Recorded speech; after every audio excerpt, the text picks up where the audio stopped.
Hello everyone, good morning. હું મનીષ પટેલ મારી YouTube channel કાવ્યમ education વર્લ્ડમાં આપ સૌને આવકારું છું. આજે આપણે ધોરણ 10 ગણિતના પ્રકરણ 5 સમાંતર શ્રેણીમાં પાછલા વર્ષોમાં બોર્ડમાં પૂછાયેલા હેતુલક્ષી પ્રશ્નોની ચર્ચા આપણે કરવાના છીએ. ખાલી જગ્યા. સમાંતર શ્રેણીનું nમું પદ શોધવાનું સૂત્ર a plus n minus 1 into D. આ સૂત્ર આપણને બધાને મોઢે જ છે. એક સમાંતર શ્રેણી માટે 2k 26 ના 3 ક્રમિક પદ આપ્યા છે અને k આપણે શોધવાનો છે. પરીક્ષા માટે આ પ્રશ્ન ખૂબ અગત્યનો છે. અહીં એક મેથડ મેં આપેલી છે જેમાં આપણે ડી શોધશું, કે માંથી 2 બાદ કરી 1 ડી શોધશું અને 26 માંથી k બાદ કરી 1 ડી શોધશું. બંને ડી સરમાન આવવાના છે કારણ કે સમાંતર શ્રેણી આપી છે. તો આ રીતે સાદુરૂપ આપતા 14 આવે. આના કરતા એક બીજી ટ્રીક જે છે, ટૂંકી રીત છે કે મધ્યમ પદ એ બાકીના 2 પદોની સરેરાશ માંથી મળી જવાનું છે. માટે હું પ્રથમ અને અંતિમ પદનો સરવાળો કરું અને એની સરેરાશ લઉં તો મને મળી જશે 14. તો આ રીતે ટૂંકી રીતે પણ આપણે આન્સર શોધી શકીએ છીએ. સમાંતર શ્રેણી માટે ડી એ A9 અને S9 આપેલા છે. અહીંયા મેં 2 પદ્ધતિનો ઉલ્લેખ કર્યો છે. એક કદાચ કોઈ કે જો શોર્ટ્સ જોયા હોય મારી ચેનલ ઉપરના, તો એમાં આપણે એક આ ટૂંકી મેથડ એપ્લાય કરી હતી કે જેમાં ડાયરેક્ટ સૂત્ર કોઈ પણ nમું પદ શોધવાનું, n પદોનો સરવાળા માટેનું સૂત્ર આપણે એક તારવેલું હતું. એ સૂત્ર અહીંયા મેં ઉપયોગ કર્યો છે. જો એ ના આવડે તો આપણી પાસે એક બીજું સૂત્ર જે છે, જે રેગ્યુલર ટેક્સ્ટબુકમાં આપણી પાસે અવેલેબલ છે, એનો આપણે અહીંયા ઉપયોગ કરીએ છીએ. ચાલો પહેલી વખતે આ સૂત્રનો ઉપયોગ કરીએ. 9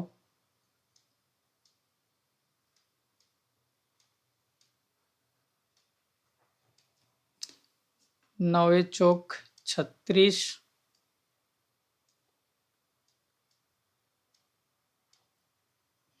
અહીં 3 વડે ભાગ ચાલશે. 35 તારીખ 105.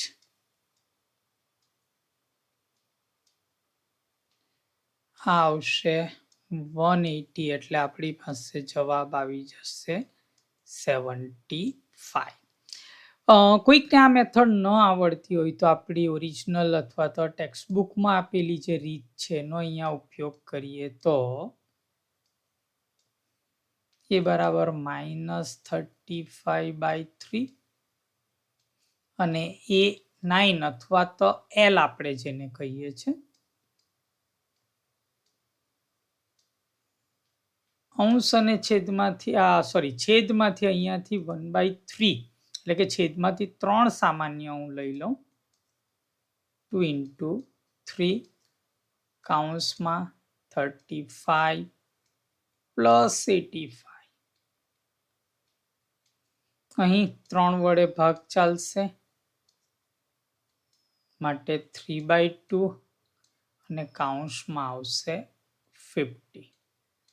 50 ને અહીંયા ભાગ ચાલશે 25 3 75 માટે ખાલી જગ્યાનો જવાબ આપણને અહીંયા મળશે 75.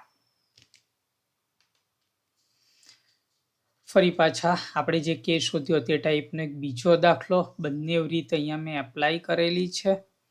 પહેલી વખતે આ બંનેની સરેરાશ લઈશું જે આના બરાબર આવશે એટલે એનો અહીંયા ઉપયોગ કરીએ છીએ. 5 ને 2 7 માઇનસ 2 માંથી 3 જાય તો 2 13 26 માટે 7k 26 આ 2 આ બાજુ આવવાના એ થવાના 28 માટે 7 ચોક 28. આપણી પાસે જવાબ આવ્યો k = 4. ચાલો બીજી રીતે આપણે જોઈએ તો અહીંયા બંને માટે ડી સમાન આવે છે માટે 13 માંથી 2k+1 મેં બાદ કર્યા, બીજી વખત 5k-3 માંથી મેં 13 બાદ કર્યા, બંનેને ઇક્વલ ટુ લખ્યા કારણ કે બંને વખતે ડી સમાન મને મળવાનો છે.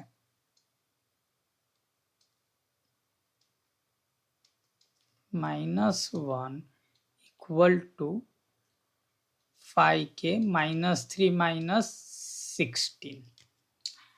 13 માંથી 1 જાય તો 12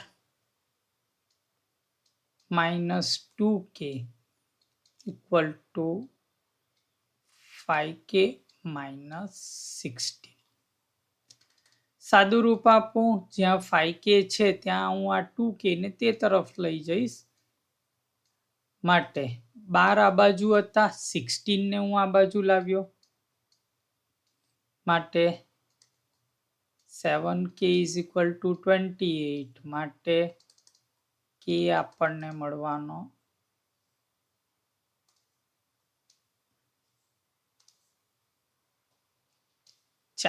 એટલે ફરીવાર આપણને આન્સર મળી ગયો. એટલે બંને રીતે આપણે આન્સર લાવ્યા.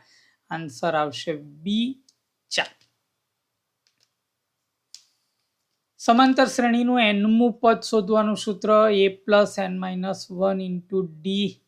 ઘણીવાર આ સૂત્રો પૂછાતા રહેતા હોય છે એટલે ધ્યાનમાં રાખવાનું છે.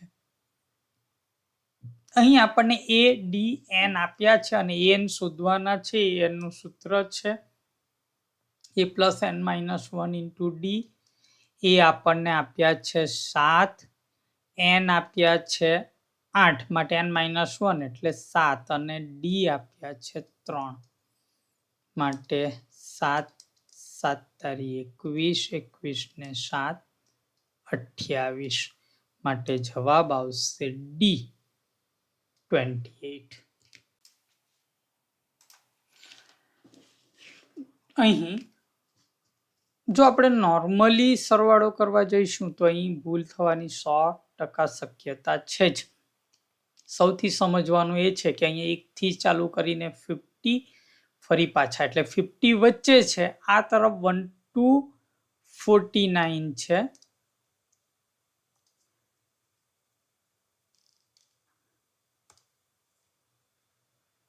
આ તરફ 1 to 49 છે અને અહીંયા પણ 1 to 49 છે. એટલે આ સરવાળાને જો આપણે લખવું હોય તો આવું લખી શકીએ 2 ટાઈમ 1 + 2 + 49 + 50. હવે આના માટે અને જો આપણે કહીએ તો 49 પદોનો સરવાળો છે માટે S49 હું લખીશ +50. હવે મારે S49 જો શોધવું હોય તો મારી પાસે જો મને ટૂંકી રીત આવડે છે તો મારા પાસે બહુ ઈઝી છે. 49a + 49/2 × n-1 * d માટે આ ભાગ ચાલશે 24. બંનેમાંથી હું 49 સામાન્ય કાઢું એ બરાબર 1 24 × 1 કેમ કારણ કે ડી પણ અહીંયા તો 1 જ છે માટે મારી પાસે આવી ગયા 49 × 25. નાઉ 2 ×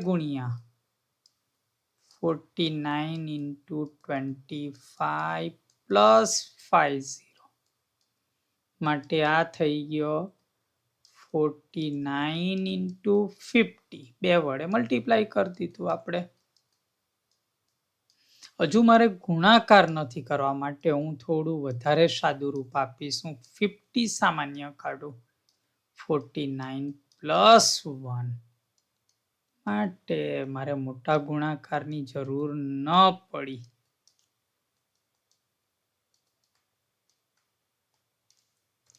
માટે આન્સર આવી ગયો બી 2500. જોડકો અહીં જે આપણને આપ્યું છે 2n-1 આ સરવાળો છે n પદોનો. તો અહીં મારી પાસે n પદોના સરવાળા માટેનું સૂત્ર અહીંયા મારી પાસે an આપેલું છે માટે Sn બરાબર n/2 a પ્લસ